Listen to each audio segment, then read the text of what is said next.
First card ನನಗೆ 5 of swords ಬಂದಿದೆ.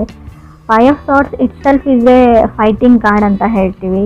So ತುಂಬ ಜಗಳ, ತುಂಬ ಆರ್ಗ್ಯುಮೆಂಟ್, ಸೋ ಮಚ್ ಫೈಟಿಂಗ್ ಅಂತ ಕಾರ್ಡ್ ಹೇಳುತ್ತೆ.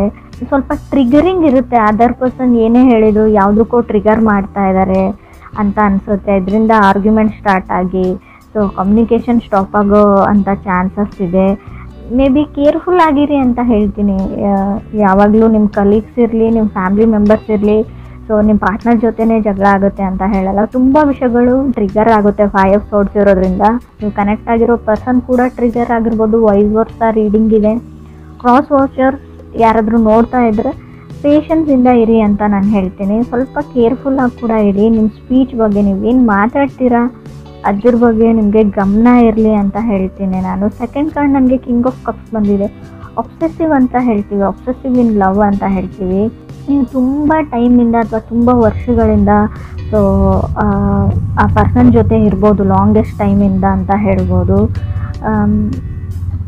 ಮೇ ಬಿ ನಿಮ್ಗೆ ಅನಿಸಿರ್ಬೋದು, ನಾನು ಇಷ್ಟಪಟ್ಟಿರೋ ವ್ಯಕ್ತಿ ಇವರಲ್ಲ, ನಾನು ಅಂದ್ಕೊಂಡಿರೋ ವ್ಯಕ್ತಿ ಇವರೇನಾ ಅಂತ ನಿಮಗೆ ಡೌಟ್ಸ್ ಬರ್ಬೋದು. ಏನು ಅಂದರೆ ಈ ಮಂತಲ್ಲಿ ಎಸ್ಪೆಷಲಿ ನಿಮಗೆ ಸ್ವಲ್ಪ ಪೇಷನ್ಸ್, ತಾಳ್ಮೆಯ ಅಗತ್ಯ ತುಂಬಾ ಇದೆ ಅಂತ ಹೇಳ್ಬೋದು. ಮೇ ಬಿ ತುಂಬ ಅವರು ಟ್ರಿಗರ್ ಮಾಡ್ಬೋದು ನಿಮಗೆ ಜಗಳಕ್ಕೆ, ಅಥವಾ ಅವ್ರಿಗೆ ಗೊತ್ತಿಲ್ಲದೇ ನಿಮ್ಗೆ ಹರ್ಟ್ ಮಾಡ್ಬೋದು. ಹರ್ಟ್ಫುಲ್ ವರ್ಡ್ಸ್ ಅಂತ ಹೇಳ್ತಾ ಇದೆ ಕಾರ್ಡು. ಥರ್ಡ್ ಕಾರ್ಡ್ ನನಗೆ ಏಸ್ ಆಫ್ ಪೆಂಟಿಕಲ್ಸ್ ಬಂದಿದೆ. ಮೇ ಬಿ ಹಣನೂ ಇಶ್ಯೂ ಆಗಿರ್ಬೋದು, ನಿಮಗೆ ಹಣಕಾಸಿನ ವಿಚಾರದಲ್ಲೂ ಜಗಳ ಆಗಿರ್ಬೋದು. ಮೇ ಬಿ ಕೆಲವ್ರಿಗೆ ಏಸ್ ಆಫ್ ಪೆಂಟಿಕಲ್ಸ್ ಅಂದರೆ ಒನ್ ಮೋರ್ ಚಾನ್ಸ್ ಅಂತ ಹೇಳ್ತೀವಿ. ನೀವು ಯಾರಿಗಾದ್ರೂ ಇನ್ನೊಂದು ಚಾನ್ಸ್ ಕೊಡ್ತೀನಿ ಅಂತ ಡಿಸೈಡ್ ಮಾಡಿರ್ಬೋದು, ಅಥವಾ ಅದರ್ ಪರ್ಸನ್ ನಿಮಗೆ. ಸೊ ಕೊಡಲ್ಲ ಅಂದರೂ ಕೂಡ ace of pentacles one more chance ಕೊಡ್ಬೋದು, ನೀವು ಇನ್ನೊಂದು ಚಾನ್ಸ್ ಕೊಟ್ಟು ನೋಡ್ಬೋದು ಅಂತ ಹೇಳುತ್ತೆ card. Because you love the person ಅಂತ ಕೂಡ ಕಾರ್ಡೇ ಹೇಳ್ತಾ ಇದೆ. ಕ್ರಾಸ್ ವಾಚರ್ಸ್ ನೋಡ್ತಾ ಇದ್ರು ಕೂಡ ಋಷಿಯವ್ರಿಗೆ ನೀವು ಒನ್ ಮೋರ್ ಇನ್ನೊಂದು ಅವಕಾಶನ ಕೊಡಬಹುದು ಅಂತ ಕಾರ್ಡ್ ಹೇಳುತ್ತೆ. ಫೋರ್ತ್ ಕಾರ್ಡ್ ನನಗೆ 9 ಆಫ್ ವಾಂಡ್ಸ್ ಬಂದಿದೆ. 9 ಆಫ್ ವಾಂಡ್ಸ್ ಅಂದರೆ fighting in the war zone ಅಂತ ಹೇಳ್ತೀವಿ. ಬರೀ ಜಗಳ, ನಿಮ್ಮ ಫ್ಯಾಮಿಲಿ ಮೆಂಬರ್ಸ್ ಅವ್ರ ಫ್ಯಾಮಿಲಿ ಮೆಂಬರ್ಸ್ ನಡುವೆನೂ ಜಗಳ ಆಗ್ಬೋದು. ಸೊ ರಿಯಲ್ ಎಸ್ಟೇಟ್ ವ್ಯವಹಾರನ ಮಾಡಬೇಡಿ ಅಂತ ಹೇಳ್ತೀವಿ. ಅದರಿಂದ ಕೂಡ ಜಗಳ ಸ್ಟಾರ್ಟ್ ಆಗ್ಬೋದು. ಈ ಹಣಕಾಸಿನ ವಿಚಾರದಲ್ಲಿ ಸ್ವಲ್ಪ ದೊಡ್ಡ ಮಟ್ಟದ ಟೆನ್ಷನ್ ಕೂಡ ನಿಮಗೆ ಬರ್ಬೋದು. ಹಾಗೆ ಕೂಡ ನಿಮ್ಮ ಮದುವೆ ಫಿಕ್ಸ್ ಆಗಿದ್ದರೆ, ಎಂಗೇಜ್ಮೆಂಟ್ ನಡೀತಾ ಇದ್ರು ಕೂಡ ಅಲ್ಲಿ ಗಲಾಟೆಗಳಾಗ್ಬೋದು ಸಂಬಂಧಿಕರ ಮಧ್ಯೆ, ರಿಲೇಟಿವ್ಸ್ ಮಧ್ಯೆ ಅಂತ ಕೂಡ ಆ ಕಾರ್ಡ್ ಹೇಳ್ತಾ ಇದೆ. ಫಿಫ್ತ್ ಕಾರ್ಡ್ ನನಗೆ 9 ಆಫ್ ವಾಂಡ್ಸ್ ಬಂದಿದೆ. ಎಕ್ಸಾಸ್ಟೆಡ್, ಟಯರ್ಡ್ ಅಂತ ಹೇಳುತ್ತೆ. 9 ಆಫ್ ವಾಂಡ್ಸ್ ಅಂದರೆ ಫೈಟಿಂಗ್ ಅಂತ ಹೇಳ್ತೀವಿ. ನಂಗೆ ಗೊತ್ತಿಲ್ಲ ಯಾಕಿಷ್ಟು ಜಗಳಗಳು ನಡೀತಾ ಇದೆ, ಆರ್ಗ್ಯುಮೆಂಟ್ಸ್, ಫೈಟಿಂಗ್ ನಡೀತಾ ಇದೆ ಅಂತ ಕೂಡ ಅರ್ಥ ಆಗ್ತಾ ಇಲ್ಲ. ಕೆಲವ್ರಿಗೆ ನಿಮಗೆ ಗೊತ್ತಿದೆ ಫ್ಯಾಮಿಲಿ ಮ್ಯಾಟರ್ಸ್ ಅಂತ ಹೇಳಿ. ಸೊ ಅದನ್ನು ರಿಸಾಲ್ವ್ ಮಾಡ್ಕೊಳ್ಬೋದು, ಬಟ್ ಜಾನಲ್ಲಿ ಆಗೋದು ತುಂಬ ಕಷ್ಟ. ಅದಕ್ಕೆ ಸ್ವಲ್ಪ ಟೈಮನ್ನು ಕೊಡಿ ನೀವು ಅಂತ ಹೇಳ್ತಾ ಇದ್ದೀನಿ ನಾನು. ಸ್ವಲ್ಪ ಡಿಸ್ಟರ್ಬೆನ್ಸ್ ಇದ್ದರೂ ಕೂಡ ಅಡ್ಜಸ್ಟ್ ಮಾಡ್ಕೊಳ್ಳಿ. 6th ಕಾರ್ಡ್ ನನಗೆ 6 ಆಫ್ ಸಾರ್ಟ್ಸ್ ಬಂದಿದೆ. Another opportunity. ನಿಮಗೆ 6 ಆಫ್ ಸಾರ್ಟ್ಸ್ ಇರೋದ್ರಿಂದ ಖಂಡಿತವಾಗಿ ಅವ್ರಿಗೆ ಸೊ ಪೇಷನ್ಸಿಂದ ಇದ್ದರೆ ನಿಮ್ಗೆ ಇನ್ನೊಂದು ಚಾನ್ಸ್ ಅಥವಾ ಆಪರ್ಚುನಿಟಿ ಸಿಗುತ್ತೆ. ಆ ಆಪರ್ಚುನಿಟೀಸಿಂದ ಎಲ್ಲನೂ ಸರಿ ಹೋಗುತ್ತೆ ಕೆಲವ್ರಿಗೆ ಅಂತ ಹೇಳ್ಬೋದು. ಎಷ್ಟೇ ಜಗಳ ಇರಲಿ, ಏನೇ ಆಗಿರಲಿ, ಪ್ಯಾಚಪ್ ಆಗಿ ಒಂದು ಏನು ಹೇಳ್ತಾರೆ ಸುಂದರವಾದ ಬದುಕು, ಲೈಫ್ ಅಂತ ಹೇಳ್ಬೋದು. 7th ಕಾರ್ಡ್ ನನಗೆ 5 ಆಫ್ ಸಾರ್ಟ್ಸ್ ಬಂದಿದೆ. ಇನ್ನೂ ಕೆಲವ್ರಿಗೆ 3 ಆರ್ಗ್ಯುಮೆಂಟ್ಸ್ ಹೇಳ್ತೀನಿ. ನಂಗೆ ಗೊತ್ತಿಲ್ಲ, ರೀಡಿಂಗೇ ಇದೇ ಥರ ಇದೆ, ಬರೀ ಜಗಳ ಆರ್ಗ್ಯುಮೆಂಟ್ಸ್ ಅಂತ ಹೇಳ್ತೀನಿ ಅಂತ ಅಂದ್ಕೊಳ್ಬೇಡಿ. Fighting for a wrong reason ಅಂತ ಹೇಳುತ್ತೆ. ನೀವು ಅಥವಾ ಅದರ್ ಪರ್ಸನ್ನು ಒಂದು ತಪ್ಪಾದ ಕಾರಣಕ್ಕೆ ನೀವು ಜಗಳ ಆಡ್ತಾ ಇದ್ದೀರಾ. 5 ಆಫ್ ಸಾರ್ಟ್ಸ್ ಇರೋದ್ರಿಂದ ಸ್ವಲ್ಪ ಯೋಚನೆ ಮಾಡಿ, ಪೇಷನ್ಸಿಂದ ನೋಡಿ, ನಾನು ಸರಿ ಇದ್ದೀನಾ, ನಾನು ಮಾತಾಡೋ ವಿಷಯ ಸರಿ ಇದೆಯಾ, ನಾನು ಆರ್ಗ್ಯುಮೆಂಟ್ ಮಾಡ್ತಾ ಇರೋ ಟಾಪಿಕ್ ಯಾವ ಥರ ಇದೆ, ಸಿಚುವೇಶನ್ ಸರಿಯಾಗಿದೆಯಾ ಅಂತ ಯೋಚನೆ ಮಾಡಿ. ಈ 8th ಕಾರ್ಡ್ ನನಗೆ 6 ಆಫ್ ವಾಂಡ್ಸ್ ಬಂದಿದೆ. Quick to exit. ತುಂಬ ಬೇಗ ನಾನು ಬಿಟ್ಬಿಡ್ತೀನಿ, ನಾನು ಸಪ್ರೇಟ್ ಆಗಿಬಿಡ್ತೀನಿ, ಡಿವೋರ್ಸ್ ತೊಗೊಂಡ್ಬಿಡೋಣ ಅಂತೀರಾ ನೀವು ಅಥವಾ ಅದರ್ ಪರ್ಸನ್.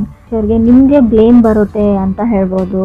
ಬಟ್ ಇಬ್ಬರದ್ದು ಫಾಲ್ಟ್ ಇದೆ, both people have A part ಅಂತ ಕಾರ್ಡ್ ಹೇಳ್ತಾ ಇದೆ. ಮೇ ಬಿ ಅದರ್ ಪರ್ಸನ್ ನಿಮ್ಮನ್ನು ಇಗ್ನೋರ್ ಮಾಡ್ಬೋದು, ಬ್ಲೇಮ್ ಎಲ್ಲ ನಿಮ್ಮ ಮೇಲೆ ಹಾಕ್ಬೋದು, ತಪ್ಪೆಲ್ಲ ನಿಮ್ಮದೇ ಅಂತ ಕೂಡ ಅನ್ಬೋದು. ಸ್ವಲ್ಪ ದಿನ ಸುಮ್ಮನಾಗಿ ಅಂತ ಹೇಳ್ತೀನಿ ನಾನು. 9th card ace of wands ಬಂದಿದೆ. ಇಗ್ನೋರ್ ಮಾಡ್ತಾ ಇದ್ದಾರೆ. Doing silent treatment. ನೀವು ಎಷ್ಟೇ ಕಾಲ್ ಮಾಡಿ, ಮೆಸೇಜ್ ಮಾಡಿ, ರೆಸ್ಪಾನ್ಸ್ ಮಾಡಲ್ಲ, ಕಾಲ್ ಪಿಕ್ ಮಾಡ್ತಾ ಇಲ್ಲ ಅಂತ ಕೂಡ ನಿಮ್ಮ ಕಂಪ್ಲೇಂಟ್ ಇರ್ಬೋದು, ಅಥವಾ ನೀವು ಈ ಥರ ಮಾಡ್ತಾ ಇರ್ಬೋದು, ಅದರ್ ಪರ್ಸನ್ಗೆ ಇಗ್ನೋರ್ ಮಾಡ್ತಾ ಇರ್ಬೋದು ಅಂತ ಕಾರ್ಡ್ ಹೇಳ್ತಾ ಇದೆ. 10th ಕಾರ್ಡ್ ನನಗೆ 4 ಆಫ್ ಪೆಂಟಿಕಲ್ಸ್ ಬಂದಿದೆ, 11th ಹರ್ಮೆಟ್ ಕಾರ್ಡ್ ಬಂದಿದೆ. ನೋ ಕಮ್ಯುನಿಕೇಷನ್ ಅಂತ ಹೇಳುತ್ತೆ. ಕಮ್ಯುನಿಕೇಷನ್ ಇರಲ್ಲ, ತುಂಬ ಸೆನ್ಸಿಟಿವ್ ಇದ್ದಾರೆ ಪರ್ಸನ್ಸ್. ಮೇ ಬಿ ನಾನಿಲ್ವಾ ಅಂತ ನೀವು ಕೇಳ್ಬೋದು, ಬಟ್ ನೀವು ಕನೆಕ್ಟ್ ಆಗಿರೋ ವ್ಯಕ್ತಿ ತುಂಬ ಸೆನ್ಸಿಟಿವ್ ಪರ್ಸನ್ ಅಂತ ಹೇಳ್ಬೋದು. ಚಿಕ್ಕ ಪುಟ್ಟ ವಿಷಯಕ್ಕೂ ತುಂಬ ಸೆನ್ಸಿಟಿವ್ ಆಗ್ತಾರೆ ಅವರು. ಹರ್ಮೆಟ್ ಕಾರ್ಡ್ ಬಂದಿರೋದ್ರಿಂದ ಡಿಪ್ರೆಷನ್ ಅಂತ ಹೇಳ್ತೀನಿ ನಾನು, ಆ್ಯಂಗ್ಸೈಟಿ, ತುಂಬ ಆತಂಕದಲ್ಲಿ ಇರ್ತಾರೆ ಅವರು ಅಥವಾ ನೀವು. ಸೋಲ್ ಸರ್ಚಿಂಗ್ ಅಂತ ಕೂಡ ನಾವು ಕರಿತೀವಿ ಇದನ್ನು. ನಾನು ಒಂಟಿ ಆಗಿದ್ದೀನಿ, ನನಗೆ ಯಾರೂ ಇಲ್ಲ ಅಂತ ಲೋನ್ಲಿನೆಸ್ ಕೂಡ ಫೀಲ್ ಆಗ್ಬೋದು ನಿಮಗೂ ಅಥವಾ ಅದರ್ ಪರ್ಸನ್ಗೂ. 12th ಕಾರ್ಡ್ ನನಗೆ 8 ಆಫ್ ಕಪ್ಸ್ ಬಂದಿದೆ. ನೀವು ಕೂಡ ತುಂಬ ಟಯರ್ಡ್ ಆಗಿ ಅಂತ ಹೇಳ್ಬೋದು. ಪೇಷನ್ಸ್ ಇಸ್ ಎವ್ರಿಥಿಂಗ್ ಅಂತ ಕಾರ್ಡ್ ಹೇಳುತ್ತೆ. ಆರ್ಗ್ಯುಮೆಂಟಿಗೆ ಹೋಗಬೇಡಿ ಅಂತ ಹೇಳ್ತೀನಿ. ನೋ ಟೈಮ್ ಫಾರ್ ಆರ್ಗ್ಯುಮೆಂಟ್ ಅಂತ ಇಟ್ಕೊಂಡಿರಿ ನೀವು ಮನಸ್ಸಲ್ಲಿ. ಸೊ ಇಗ್ನೋರೆನ್ಸ್ ಕೂಡ ಇದೆ. 13 ಕಾರ್ಡ್ ನನಗೆ 2 ಆಫ್ ಸಾರ್ಡ್ಸ್ ಬಂದಿದೆ. ಆದಷ್ಟು ನೀವು ಇಗ್ನೋರ್ ಮಾಡೋದಾದರೆ ಪರ್ಸನ್ ಅಲ್ಲ, ಸಿಚುವೇಶನ್ನ ಇಗ್ನೋರ್ ಮಾಡಿ ಅಂತ ಹೇಳ್ತೀನಿ. ಸೊ 2 ಪೀಪಲ್ ಇನ್ವಾಲ್ವ್ಡ್, 2 ಆಫ್ ಸಾರ್ಡ್ಸ್ ಇರೋದ್ರಿಂದ ಖಂಡಿತವಾಗ್ಲೂ ಏನೇ ಮಾಡಿ ಫೆಬ್ವರೆಗೂ ಆರ್ಗ್ಯುಮೆಂಟ್ಸ್ ಬಿಲ್ಡಪ್ ಆಗ್ತಾನೇ ಹೋಗುತ್ತೆ. ಹರ್ಮೆಂಟ್ ಕಾರ್ಡ್ ಇರೋದ್ರಿಂದ ಅವ್ರದ್ದು ನಿಮ್ಮ ಮನೆ ನಡುವೆ ಮಾತುಕತೆ ಅಥವಾ ನಿಮ್ಮ ಮಧ್ಯೆ ಕಮ್ಯುನಿಕೇಷನ್ ಸ್ಟಾಪ್ ಆಗ್ಬೋದು ಅಂತ ಕೂಡ ಕಾರ್ಡ್ ಹೇಳುತ್ತೆ. ಸೈಲೆಂಟ್ ಟ್ರೀಟ್ಮೆಂಟ್ ಅಂತ ಕೂಡ ನಾವು ಕರಿತೀವಿ. ಸೊ 7th ಕಾರ್ಡ್ 5 ಆಫ್ ಸಾರ್ಡ್ಸ್ ಇರೋದ್ರಿಂದ ಮೇ ಬಿ ಅವ್ರ ಫ್ಯಾಮ್ಲಿ ಮೆಂಬರ್ಸೇ ನಿಮ್ಗೊಂದು ಇಶ್ಯೂ ಆಗಿದ್ದಾರೆ ಅಥವಾ ನಿಮ್ಮ ಫ್ಯಾಮ್ಲಿ ಮೆಂಬರ್ಸ್ ಅವ್ರಿಗೆ ಇಶ್ಯೂ ಆಗಿರ್ಬೋದು. ನಿಮ್ಮ ಮಧ್ಯೆ ಪ್ರಾಬ್ಲಮ್ ಇಲ್ಲ ಅಂದರೂ ಪ್ರಾಬ್ಲಮ್ ತಂದಿಡ್ತಾ ಇರ್ಬೋದು ಅಂತ ಕೂಡ ಕಾರ್ಡ್ ಹೇಳುತ್ತೆ. ಆ್ಯಂಡ್ ಮೇ ಬಿ ನೀವಿಬ್ಬರು ಹಿಡಿದ್ರೆ ಇನ್ನೂ 3 ಮೆಂಬರ್ಸ್ ಇನ್ವಾಲ್ವ್ ಇದ್ದಾರೆ ಇದರಲ್ಲಿ. ಆ ಮನೆಯವ್ರು ಇರ್ಬೋದು ಅಥವಾ ನಿಮ್ಮ ಮನೆಯವ್ರು ಇರ್ಬೋದು, ಅದರ್ ಪರ್ಸನ್ ಮನೆಯವ್ರು ಇರ್ಬೋದು. ಸೊ ನಿಮ್ಮ ಪೇರೆಂಟ್ಸ್ ಇರ್ಬೋದು, ಅವ್ರ ಪೇರೆಂಟ್ಸ್ ಆಗಿರ್ಬೋದು. ಸೊ ಟೋಟಲಿ 5 ಮೆಂಬರ್ಸ್ ಇನ್ವಾಲ್ವ್ಡ್ ಇದ್ದೀರಾ ಈ ಆರ್ಗ್ಯುಮೆಂಟ್, ಈ ಫೈಟಿಂಗಲ್ಲಿ ಅಂತ ಕಾರ್ಡ್ ಕ್ಲಿಯರಾಗಿ ಹೇಳ್ತಾ ಇದೆ. ಮೇ ಬಿ ಅವರೆಲ್ಲರೂ ಸೇರಿಬಿಟ್ಟು ನಿಮ್ಮನ್ನು ಒಂಟಿ ಮಾಡ್ಬೋದು ಅಥವಾ ನೀವು ನಿಮ್ಮ ಫ್ಯಾಮ್ಲಿ ಜೊತೆ ಸೇರಿ ಅವ್ರನ್ನ ಒಂಟಿ ಮಾಡ್ಬೋದು ಅಂತ ಕೂಡ ಕಾರ್ಡ್ ಹೇಳ್ತಾ ಇದೆ. ತಾಳ್ಮೆ ತುಂಬ ಇಂಪಾರ್ಟೆಂಟ್ ಆಗುತ್ತೆ ಇಲ್ಲಿ. ನಿಮ್ಗೆ ಇಷ್ಟ ಇಲ್ಲ ಅವರಿಂದ ದೂರ ಆಗೋದು. The end of the day ಅವ್ರ ಮೇಲೆ ನಿಮಗೆ ಲವ್ ಇದೆ, ನಿಮ್ಮ ಮೇಲೆ ಅವ್ರಿಗೆ ಲವ್ ಇದೆ. ಸೊ ಹಾಗಿದ್ರೆ ನೀವು ಸ್ವಲ್ಪ ಸುಮ್ಮನಿರೋದು ಬೆಟರು. ಯಾರದೇ ಸಜೆಷನ್ನ ತೊಗೊಳಕ್ಕೆ ಹೋಗಬೇಡಿ ಅಂತ ಕೂಡ ನಾನು ಹೇಳ್ತೀನಿ. ರಾಂಗ್ ಸಜೆಷನ್ಸ್ ಕೊಡ್ತಾರೆ ಅವರು. ರಾಂಗ್ ರೀಸನ್ಸ್ಗೆ ನೀವು ಫೈಟ್ ಮಾಡ್ತೀರಾ. ಸೊ ಅದು ಜಗಳಾಡೋ ವಿಷಯನೂ ಆಗಿರಲ್ಲ ಅಂತ ಕೂಡ ಕಾರ್ಡ್ ಹೇಳ್ತಾ ಇದೆ. ಎವ್ರಿ ಡೇ ಆರ್ಗ್ಯುಮೆಂಟ್ ಅಂತ ಹೇಳುತ್ತೆ 8 ಆಫ್ ಕಪ್ಸ್ ಇರೋದ್ರಿಂದ. ಸ್ವಲ್ಪ ನೆಗೆಟಿವ್ ರೀಡಿಂಗ್ ಇದೆ, ನಾನು ಒಪ್ಕೊಳ್ತೀನಿ. ಬಟ್ ಇನ್ ಕೇಸ್ ನೀವೇನಾದರೂ ಮದುವೆಗೋ ಅಥವಾ ಹುಡುಗನೋ ಹುಡುಗಿನೋ ಹುಡುಕ್ತಾ ಇದ್ದರೆ ಅಂಥ ಆಪರ್ಚುನಿಟೀಸ್ ಕೂಡ ನಿಮಗೆ 6 ಆಫ್ ಸಾರ್ಡ್ಸ್ ಇರೋದ್ರಿಂದ ಖಂಡಿತವಾಗ್ಲೂ ಆಪರ್ಚುನಿಟೀಸ್ ನಿಮಗೆ ಹುಡ್ಕೊಂಡು ಬರುತ್ತೆ ಅಂತ ನಾನು ಹೇಳ್ತೀನಿ. ಬಟ್ ಇಲ್ಲೂ ಕೂಡ ನೀವು ರಿಲೇಟಿವ್ಸ್ ಮಾತನ್ನ ಕೇಳೋಂಗಿಲ್ಲ. ನಿಮ್ಗೆ ಯಾರು ಆಫರ್ಸ್ನ ತಂದು ಕೊಟ್ಟಿರ್ತಾರೆ. ಸೊ ಸ್ವಲ್ಪ ಮ್ಯಾನಿಪುಲೇಟರ್ ಇದ್ದಾರೆ ಅವರು. ಇಲ್ಲದೆ ಇರೋದನ್ನೆಲ್ಲ ಇದೆ ಅಂತ ಹೇಳೋವಂಥ ವ್ಯಕ್ತಿ. ನೀವು ಕರೆಕ್ಟಾಗಿ ವಿಚಾರಿಸಿ ಬಿಟ್ಟು ಮುಂದೆ ಸ್ಟೆಪ್ ತೊಗೊಳ್ಳೋದು ಒಳ್ಳೆಯದು ಅಂತ ಕಾರ್ಡ್ ಹೇಳ್ತಾ ಇದೆ. ಡಿಲೇ ಹೇಳ್ತೀನಿ. ಓವರ್ ದ ಟೈಮ್ ಸ್ವಲ್ಪ ನಿಮಗೆ ಎಲ್ಲದರಲ್ಲೂ ಡಿಲೇ ಅಂತ ಅನ್ನಿಸ್ಬೋದು. ಸೊ ಅದು ಒಳ್ಳೆಯದೇ ಅಂತ ಹೇಳ್ತೀನಿ. ಯಾವುದೇ ಸಡನ್ ಡಿಸಿಷನ್ನ ಅಥವಾ ಬಿಗ್ ಡಿಸಿಷನ್ನ ಈ ಮಂತಲ್ಲಿ ಮಾಡಬೇಡಿ ಖಂಡಿತವಾಗ್ಲೂ ಅಂತ ಕಾರ್ಡ್ ಹೇಳ್ತಾ ಇದೆ. 9 ಆಫ್ ವಾಂಡ್ಸ್ ಇರೋದ್ರಿಂದ ಸ್ವಲ್ಪ ಟಯರ್ಡ್ ಆಗಿರ್ತೀರ. ಆದಷ್ಟು ಗುಡ್ ಸ್ಲೀಪ್ನ ತೊಗೊಳಕ್ಕೆ ಟ್ರೈ ಮಾಡಿ, ಚೆನ್ನಾಗಿ ನಿದ್ದೆ ಮಾಡೋಕ್ಕೆ ಟ್ರೈ ಮಾಡಿ ಅಂತ ಹೇಳ್ತೀನಿ. ರಿಯಲ್ ಎಸ್ಟೇಟ್ ವ್ಯವಹಾರನ ಮಾಡೋಕ್ಕೆ ಹೋಗಬೇಡಿ.